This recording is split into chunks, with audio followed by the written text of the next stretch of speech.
ባለጌን ከወለደ ይልቅ ያሳደገ ይከፋል እንዲሉ ሌብነትንና ቅሚያን እየኮተኮትን አሳድገን ዛሬ ላይ ቢዝነስ የሚል ካባ ለበስ ነው። በአሁኑ ዘመን በኢትዮጵያ ስርቆትና ዝርፊያ ከሀገሪቱ እድገት ጋር መሳ ለመሳ መሆኑ ወይም ስርቆትና ሌብነት እየጨመረ መምጣቱ አይደለም አሳሳቢው ነገር። ይልቁንም ስርቆት የማያሳፍር ቢዝነስ መሆኑ እንጂ።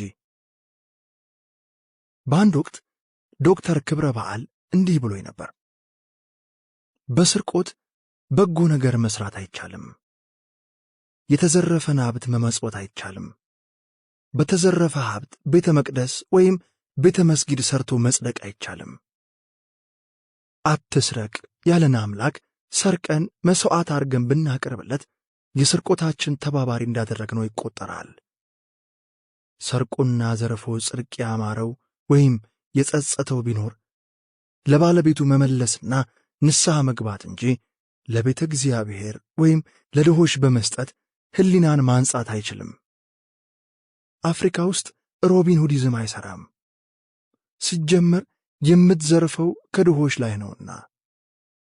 ክርስቶስ በወንጌል ፍጹም እንድትሆን ከፈለክ ያለህን ሁሉ ለድሆች ስጥ ብሏል። ያለህን ሲል ለፍተህ ደክመ ያፈራኸውን ማለቱ ነው። የዘረፍከውን ግን መስጠት ያለብህ ለባለቤቱ ነው። በዚህ ሁሉ ዝቅጠት የሰው ሐቅ የሰው ነው። የሰው ጥበብ የሰው ነው። ለበጎ ዓላማ እንኳን ቢሆን ባለቤቱ ያስቀመጠውን የሚያነሳ ባለቤቱ ብቻ ነው፣ ወይም እርሱ የፈቀደለት ብቻ ነው ብለው የሚያስቡ ጥቂት ሰዎች መኖራቸው ሞራላችን ተንጠፍጥፎ አለማለቁን እንረዳለን። እግዚአብሔር ዘርን ባያስቀርልን ኖሮ እንደ ሰዶምና ገሞራ ጠፍተን ነበር እንዲል መጽሐፉ፣ ጥቂትም ቢሆን የሞራል ዘር፣ የንጽሕና ዘር፣ የታማኝነት ዘር ፈጣሪ በዚች አገር ዘርተን እናበቅል ዘንድ አልነሳንም።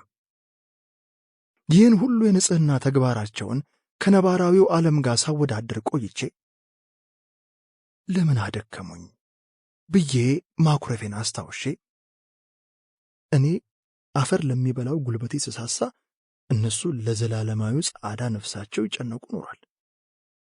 እኔ እኮ ዝም ብዬ ነው በጀብደኝነት እንደ ፌንጣ ከዚህም ከዚያ ይምዝል። ነቢል እውነቱን ነው ዱኖት ሜስዊዘም ያለኝ እያልኩ እንደገና የራሴን ግልብነት ታዘብኩ። በል ኃይለ ጊዮርጊስ የክርስትና ስሜ ነው። ፀሐይ ሳይበረታ መንገድህን ጀምር አሉና ቆመው ጸሎት አድርገው ግንባሬን ስመው መስቀል አሳልመው ሸኙኝ። ከቤታቸው ወጥቼ በትልቁ ዋርካ ሳልፍ እንደገና ሚተራ ሊሆን በዐይኔ ሕሊና የሞላች። በቃ ቶሎ ቶሎ አልኩ ለራሴ።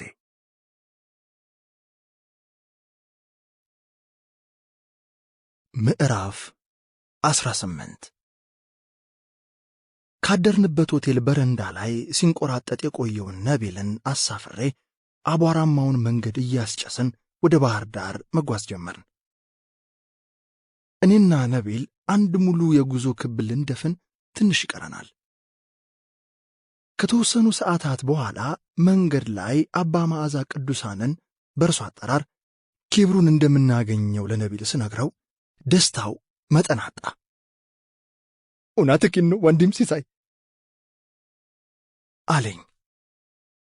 እውነቴን ነው እናገኘዋለን አልኩና ደስታን ስታገኘው ታጣጥማለህ። ይልቅ ባለችኝ ትንሽ ጊዜ ባለፈው ታስረዳኛለህ ያልኩን ርዕሰ ጉዳይ ላነሳ ነው አልኩት። ደሞ ምን ቀረህ አለኝ ደስታ ባልተለየው ፊት። ስለ ውሃ ጠባይ በጥልቅ እንድታስረዳኝ ያልኩህን አልኩት።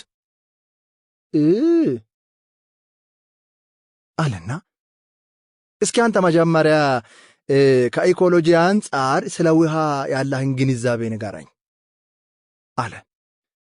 ከኢኮሎጂ አንጻር እስካሁን ያለ ኦክሲጅን ያለ ፀሐይ ብርሃን የሚኖሩ ፍጥረታት እንዳሉ ቢታወቅም ያለ ውሃ ግን ህይወት ያለው ነገር በሳይንስ አይታወቅም። ውሃ የህይወት ጠባቂዋና የደህንነት ዋስትናዋ ነው ስለው ያለ ኦክሲጅን ስትል አልገባኝም። ምክንያቱም ውሃ ራሱ ከሃይድሮጂንና ከኦክሲጅን ሞለኪውል የተሰራ ስለሆነ ብዬ ነው አለ። በእርግጥ ልክ ነህ። እኔ ማለት የፈለኩት ግን ያለምንም ተጻምሮ በጋዝ መልክ የሚገኘውን ኦክሲጅንን ነው። አየህ፣ በርካታ የምድር ፍጥረታት ምግብ ለማዘጋጀትም ይሁን ምግብ አቃጥሎ ኃይል ለማግኘት ኦክሲጅን ላይ ጥገኛ ቢሆኑም አንዳንድ ፍጥረታት ግን ኦክሲጅንን የማይጠቀሙ አሉ ለማለት ነው ስለው ጋባኝ አለ። ትንሽ አሰብ አድርጌ ደግሞ ውሃ ምንም አይነት ካሎሪም ሆነ የምግብ ንጥረ ነገር ባይኖረውም የምግብ ሁሉ ምንጭ በመሆኑ ተአምራዊ ፍጥረት ያደርገዋል። ውሃ ቀለም አልባ፣ ሽታ አልባ፣ ጣዕም አልባ ቢሆንም የቀለም መበጥበጫ፣ የሽታ መቀመሚያ፣ የጣዕም ማምጫ የሆነ ወሳኝ ነገር ነው። በኢኮሎጂ ውሃ ሲፈለግ በጠጣር ማለትም በረዶ ወይም በፈሳሽ ማለት ውሃ አለዚያም በተን ማለት ደመና መልክ ሆኖ የሥርዓተ ምህዳር ሚዛንን ጠባቂ ወሳኝ ቁስ አካል ነው። ይኸው ነው አልኩት። መሰረታዊውን ነገር ተናግረዋል። ከሃይድሮሎጂና ጂኦሎጂ አንጻር ደግሞ ውሃ ተቃራኒ የሚመስሉ ጠባያት ያሉት ፍጥረት ነው አለና ውሃ ድልዳል ሆኖ ግዙፍ መርከብን ያንሳፍፋል። አንዲት ትንሽ ጠጠር ግን ያሳጥማል። ውሃ ማስኖ ሆኖ በቦይ ተማርቶ ከድርቅ ከረሃብ ይታደጋል። እሱ ምን ቸግሮት? ውሃ ጎርፍ ማዕበል ሆኖ ሊጠራረግህም ይችላል። ጥጥር በረዶ ሆኖ ሊኮረኩምህ ይችላል። ፈሳሽ ሆኖ ቆዳህን ሊያራሳርሰው ይችላል። ከአካባቢው ጋር ባለው ፈጣን ተራክቦ ቀዝቃዛ ሆኖ ሊያኮማትርህ ይችላል። ፊል ሆኖ ሊገሸልጥህ ይችላል። ውሃ ያቀዘቅዝሃል፣ ውሃ ያሞቅሃል፣ ውሃ ያናጻሃል፣ ውሃ ተባክሎ ቆሻሻ ሆኖ ይባክልሃል ብሎ ዝም አለ። ሲናገር በእርጋታ ቃላቱን ረገጥ እያደረገ ነው። ቀጠለ። ውሃ በተቃርኖ የሚጋለጽ ብቻ ሳይሆን ከምትገምተው በላይ ልዩ ጉልበት የተጎናጸፈ በግዙፍ አካላት ከመስራቅ ጀምሮ በማንኛውም ቅርጽ ባለው ቀዳዳ መሽለክ የሚችል ተፈጥሮ ያለው ነው። ውሃን ከአሸዋ ጋር ቀላቅለ በኃይል ብታፈሰው የማጋዝ ያህል ሊቆርጥ ይችላል አለ። ማዶ ማዶ ሲያይ ቆይቶ ውሃ ብዙ ሰው የማያስተውለው የተለየ ባህሪም አለው። በዘመናዊው ሳይንስ ውሃ ድርጊቶችን በበጎም ይሁን በክፉ የመመዝገብ ትውስታን የመያዝ ማለት ሚሞሪ አቅም እንዳለው ተደርሶበታል። ውሃ በብርጭቆ አድርጋ ስትረግመውና ስትሰድበው ቆይታ ወደ በረዶነት እንዲቀየር አድርጋ ብታየው የበረዶ ግግር አስፈሪ ቅርጽና ጉድፍ የባዛባት መልክ ይዞ ብቅ ይላል። በአንጻሩ ውሃውን እያመሰገንክና እየመረክ በጎ ቃላትን እያስተማርኮ ቆይታ ወደ በረዶ ብትቀይረው ቀለሙ ጻዳና አስደሳች ቅርጽ ይዞ ታገኘዋለህ። በዚህ ጠባዩ ውሃ የአካል ብቻ ሳይሆን የመንፈስ ንጽህናን ያጎናጽፋል። ከሶላት በፊት በውሃ ታጥቦ ንጽህናን መጠበቅ በእስላም ግማሽ ኢማና ነው። የክርስትናውን ጠበል አስተምሮ አንተ የበለጠ ታውቀዋለህ አለና ይህንን ልዩ የውሃ ባህሪ መረዳትና ማግራት ከታቻለ ውሃ የስልጣኔ፣ የልማት፣ የብልጽግና፣ የመንፈሳዊነት ምንጭ ይሆናል። ምስጢሩን በአግባቡ የተረዱ ሀገሮች ባልጽገዋል። የአውሮፓ፣ የአሜሪካ፣ የመካከለኛው ምስራቅና የሩቅ ምስራቅ ስልጣኔ ከውሃ የተቀዳ ነው። ከተሞቻቸው ያጌጡት ህልውናቸው የተመሰረተው በሐይቅና በወንዝ ነው። እኛ ኢትዮጵያውያን ግን አለና ዝም ብሎ ቆይቶ ከአሰፋፈራችን ጀምሮ ከውሃ ርቆ በተራሮች ላይ ነው። ለዚህ አሰፋፈራችን ራሱን የቻለ የጦርነት ስጋት ምክንያትነት ቢኖረውም በሰላም ዘመንም ከወንዝና ከሐይቅ ቀርበን መኖር አልደፈርንም። እንዳውም ሐይቅ ወንዙን ያጋንንት መኖሪያ አድርገን ውሃ ዝናብ ሆኖ ሲወርድ እንጂ ከሐይቅና ጅረት ጉልበት መስኖ ሆኖ ሲያለማን ብዙ አልታየም።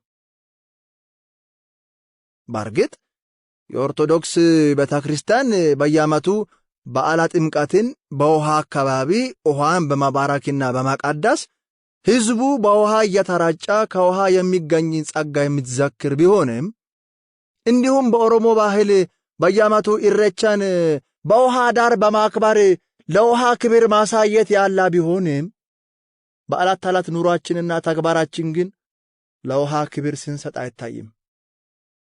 በሌሎች ሀገራት ውሃ የስልጣኔና የሞራል ልዕልና ምንጭ በመሆኑ ትልቅ ክብርና እንክብካቤ ይሰጠዋል።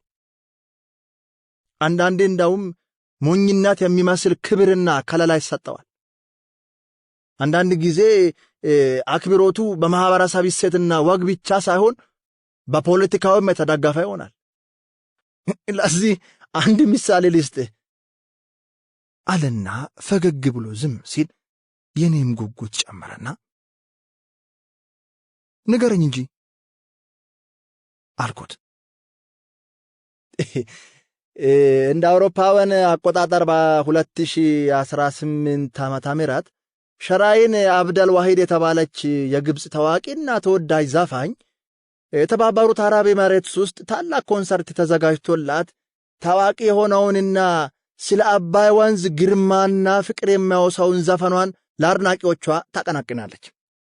የዘፈኑ ማጣሪያ haven't you ever drank from the Nile የሚል ሲሆን የዘፈኑ ይዘት ከሞላ ጎደል ከአባይ ውሃ የጠጣ ሰው የትም ቢሆን ተመልሶ መምጣቱ አይቀርም ላይ የሆነ ነገር ጨምረህ ወርቅ ማድረግ የማይቻልበት ምክንያት የለም። ያው በጂኦሎጂ ዓለም ደግሞ ነፋስ፣ ውሃና ፀሐይ የሚሰሩትን መተካት እኮ ነው አለ። ትንሽ ሲያስብ ቆየና ለማንኛውም ወንድም ሲሳይ የሚመክር ነገር ቢኖር የሚያዙህን ሳታንገራግር ፈጽም። እስካቀረቡ ድረስ አትራቅ። ከጀርባቸው ሄዳ ግን ምስጢር ለማውቃት ሞክር። በአጠቃላይ do not mess with them አለኝ። የፍርሃት ይሁን የአድናቆት የተደበላለቀ ስሜት ተሰማኝ። ላቤ ከቀኑ ሙቀት ጋር ተደምሮ በጀርባዬ ሲንቆረቆር ይታወቀኛል። ወይ ጉድ አልኩ በአድናቆት። የበረሃውን አቀበት ጨርሰን ደልዳላው ሜዳ ጓላ ከተማ ስንደርስ ጀንበሯ በስተምዕራብ እያዘቀዘቀች ነበር።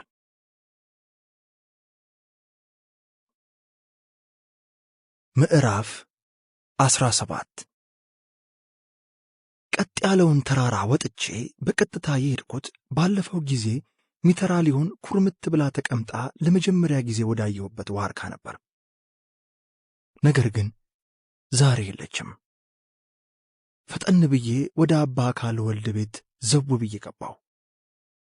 ከመደቡ ላይም የለችም። ግራ ገብቶኝ ሳለ ባለፈው አባ እዚህ እንደማትቆይ የተናገሩት ትዝ አለኝና እንዴት ሆና ይሆን እያልኩ እንደገና ልብ የሚያጠፋውን ዳገት ይዤ ወደ ቤተ ክርስቲያኑ አመራሁ። ሳጥኔን በጎኔ አድርጌ ዳገቱን ስወጣ የሆነ ኩራት ቢጤ ተሰማኝ። ሚተራሊዮንን አግኝቻት ድካሜንና ልፋቴን ብነግራት ጥሩ ነበር እያልኩ ስገበዝ ከዋሻው በስተውጭ ከታጠረው እድሞ ደረስኩ። የቆርቆሮውን በር ገፋ አድርጌ ስዘልቅ አባ ጀርባቸውን ለጠዋት ፀሐይ ሰጥተው ፊታቸውን ወደ ቤተ ክርስቲያኑ አዙረው የጸሎት መጽሐፋቸውን ዘርግተው ጸሎት ሲያደርጉ ተመለከትኩ። ቤተ ክርስቲያኑ መግቢያው ከዋናው ቋጥኝ በጥበብ ተጠርቦ የተሰራና አሁንም ድረስ የተያያዘ ሲሆን መቅደሱ ወደ ውስጥ ተፈልፍሎ የተሰራ ነው። በቀስታ ወደ መቅደሱ ዙሬ እጅ ከነሳው በኋላ ጸሎት ቢጤ አድርሼ ሳበቃ ብዬ ድምፅ አሰማሁ። ዞር ብለው እኔ መሆኔን ሲያዩ ፈገግታ ለግሰው እንድቀመጥ በእጃቸው አመለከቱኝ። ሳጥኔን ከፊቴ አድርጌ ከተደረደሩት ለስላሳ ድንጋዮች በአንዱ ላይ ተቀመጥኩ። በዚህ መሃል ቀደም ብሎ ሲከነክነኝ የነበረ አንድ ጉዳይ የበለጠ ያብሰለስለኝ ጀመር። እብነ ኩህሉን ያገኘሁበት ቦታ ላይ የበቀለችው ዕፅ ቅርንጫፍ መጀመሪያ መጥቼ የነበረ ጊዜ አባ ይዘው ማየቴ የት እንደተቀበረ ቦታውን በትክክል እንደሚያውቁ በቂ ማሳያ ነው። ታዲያ ለምን እዚሁ ዋግ ከ150 ኪሎ ሜትር ርቀት ላይ ሂድ እንደማለት እስራኤል ኒታንያ ድረስ ማሰለፋት ለምን ፈለጉ? ድካሜ፣ ጊዜ፣ ገንዘብ ያሳዝናቸው ማለት ነው እያልኩ ስብሰከሰክ አባ ጸሎታቸውን ጨርሰው ከመቀመጫቸው ተነሱ። በፍጥነት ሄጄ እግራቸው ስር ለመደፋት ጎንበስ ስል አፈፍ አድርገው አንስተው ትከሻዬን ሳሙኝና መስቀል አሳለሙኝ። እንኳን በደህና ተመለስክ የኔ ልጅ አሉኝ። በአምላኮ አልኩ። ቀናህ ልጄ አሉኝ። አሁን ጸሎታችሁ አግዞኝ እብነ ኩህሉን አመጣሁ አልኩና ሳጥኑን አምጥቼ ከፍቼ አሳየው። ፊታቸው ወገግ ሲል ይታይ ነበር። ሳጥኑ ውስጥ በቆዳ ከረጢት የተቀመጠውን እብነ ኩህል አነሱና ወደ ቤተ መቅደሱ ይዘውት ገቡ። ትንሽ ቆይተው ተመለሱና ልጄ ሰልፍህ ግሩም ነው አሉኝ። ያመጣሁት የተፈለገው ነገር ራሱን ይሆን አልኳቸው ለማረጋገጥ። ነው እንጂ እኔ ልጅ አበጀህ ሲሉኝ እፎይታ ተሰማኝ። አባ ሚትራሊዮን የት ሄደች አልኳቸው። እዚህ የለችም አሉኝ። ደህና ናት? ትንሽ አልተሻላትም ብዬ ሳልጨርስ የኔ ልጅ ስለ ተስፋዋ እንጂ ስለ ደህንነቷ አሁን የምልህ የለም፣ ይልቅ ተከተለኝ አሉና የዋሻውን ቅጥር አልፈው ወደ ቤተ ክርስቲያኑ ተፈልፍሎ ወደ ተሠራበት ቋጥኝ አናት የሚያወጣ ቀጭን ሰርጥ ይዘው ሲወጡ ተከተልኳቸው። የቋጥኙ አናት ጠበብ ያለሽ ደልዳላ ገላጣ ስፍራ ያለው ሲሆን የቀረው በከፍታ የተሞላ ነው። ፊታቸውን ወደ ምስራቅ አዞሩና በእጃቸው በቆዳ የተሸፈነውን እብነ ኩህል ከፍ አድርገው ይዘው በለሆሳስ የሆነ ነገር ሲሉ ቆዩና ይህንን ነገር በልብ ጻፈው አሉ። ምኑን አልኳቸው። ትንሽዬ የተጠቀለለች ብራና ሰጡኝና ገልጬ ሳየው ወዳጄ ሆይ ተነሺ፣ ውበቴ ሆይ ነይ፣ እነሆ ክረምት አለፈ፣ ዝናቡም አልፎ ሄደ፣ አበቦች በምድር ላይ ተገለጡ፣ የዜማም ጊዜ ደረሰ፣ የወፎችም ቃል በምድራችን ተሰማ፣ በለሱ ጎመራ፣ ወይኖችም አበቡ፣ መዓዛቸውንም ሰጡ። ወዳጄ ሆይ ተነሺ፣ ውበቴ ሆይ ነይ፣ በዓለት ንቃቃትና በገደል መሸሸጊያ ያለሽ ርግብ ሆይ ቃልሽ መልካም ፊትሽም ያማረ ነውና መልክሽን አሳይኝ፣ ድምፅሽንም አሰሚኝ ይላል። አንብቤ ስጨርስ እምባዬ እንደ ጎርፍ ይወርድ ጀመር። ሚትራሊዮን ደጋግማ በዐይነ ሕሊናዬ ትመጣለች። ጉስቁልናዋ፣ ደሞ ድብቅ ውበቷ፣ ድምጿ። በእንባ መታጠቤን ያዩት አባ ሰልፍ ላይ ያለ አያለቅስም አሉኝና እምባዬን በወይባቸው ጠረጉልኝ። ሰልፍህ ግሩም ነው። ሰልፍ ላይ ያለ ሰው ያለ ድል አይመለስም። ወንድምህ አባ መዓዛ ቅዱሳን ይጠብቀሃል። ይህ ለሚቀጥለው ተግባራችሁ ያስፈልጋልና በጥንቃቄ ያዘው፣ የቀረውንም እንዲሁ ጨርስ አሉና እብነ ኩህሉን መልሰው ሰጡኝ። በል እንውረድ፣ አፍህን ሻረውና ወደ ወንድምህ በቶሎ ሂድ፣ ሲያግዝህ የሰነበተውም ማለፊያ ሰው ነውና አታስጠብቀው አሉኝ። ነቢል ከኔ ጋር ለመሆኑ እንዴት እንዳወቁ እየተደነቅኩ ወደ ታች ቁልቁለቱን እየመሩኝ ወረድን። ቤታቸው ገባንና ሰዎች ለበረከት ያመጡላቸውን ዳቦ ባርከው ቆርሰው ሰጡኝ። እርሱን እየበላው ቀደም ሲል የረበሸኝን ጥያቄ መጠየቅ ፈለኩ። ለምን በቀላሉ ማምጣት የቻልኩ ያደክሙኛል የሚለው በጣም ረብሾኛል። እርግጥ እዚህ ላይ ትልቁ ጉዳይ የሚተራሊዮን ጉዳይ ሆኖ ሳለ የኔን ድካም ትኩረት ማድረግ ይገባል የሚለው በአንድ በኩል ቢፈትነኝም ግን ለምን እላለሁ። በቃ ለመጠየቅ ቆረጥኩ። አባ አልኳቸው። አቤት አሉኝ ፊት ለፊቴ እንደተቀመጡ። እብነ ኩሉን እኮ ያገኘሁት ዋግ ውስጥ ከቤተ እስራኤላውያኑ መቃብር ከአንድ ዕፅ ስር ተቀብሮ ነው አልኳቸው።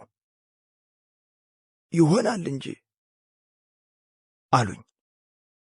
ይህ መልስ አውቃለሁ ወይም አላውቅም ሊሆን ይችላል። ዕፁን ደግሞ ባለፈው እዚህ መጥቼ ሳለ ግንጣይዋን እርሶ እንደ ጭራ ሲጠቀሙበት አይቼ ነበር አልኩ። ፈገግ ብለው መልስ ሳይሰጡኝ ቆዩ። የኔ ግምት የነበረበትንና የተቀበረበትን ትክክለኛ ስፍራ ያውቁ እንደነበር ነው አልኩ። ዝም፣ ጭጭ፣ ፈገግታ ብቻ። እኔ እኮ በብዙ ወጪና ድካም ነው እስራኤል ሀገር የሄድኩት አልኩኝ። የኔ ልጅ ታዲያ ቅድስት ሀገር ኢየሩሳሌም መሄድ ምን ይጎዳል አሉ። እርግጥ ቅዱሳት መካናትን እኔም ባለቤቴም መሳለማችን ትልቅ ዕድል ነው። ለዚህ ጉዳይ ሲባል ግን መሄድ አልነበረብኝም አልኩ ፈርጠም ብዬ። ዝም ብለው የእጅ መስቀላቸውን እያገላበጡ ሲያዩ ቆዩና የኔ ልጅ ሌላ ሰው በሚስጥር ቀብሮ ያስቀመጠውን ውድ ዕቃ ያለ ፈቃዱ መንካት እኮ ተገቢ አይሆንም አሉና ከሰዎች ዘንድ ያለን ነገር ያለ ፈቃዳቸው ስናገኝ ከፈጣሪ ዘንድ ያለውን እናጣለን። ከሰዎች ዘንድ አግኝተን ከፈጣሪ ያለውን ማጣት ደግሞ አንሻምና አሉኝ ፈገግ ብለው። የፈጣሪ አለ አልኩ። ለካ ወደዚያ የሄድኩት ፍቃዳቸውን ለማግኘት እንጂ አድራሻ ለማወቅ አልነበረም። ወዲያው ከአባ ዮናታን ጋር ያደረግኩት ውይይት መጨረሻው በተለይ ግልጽ ሆኖ መጣልኝ። የሚያውቅ ሰው ከተገኘ ፍቃዳችን ነው ያሉት ቁልፍ ጉዳይ ነበር።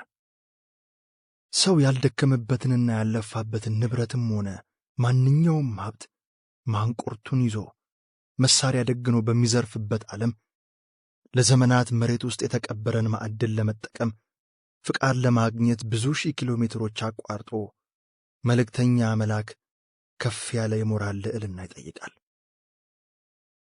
የሰው ሐቅ የሰው ነው። የሰው ላብ የሰው ነው።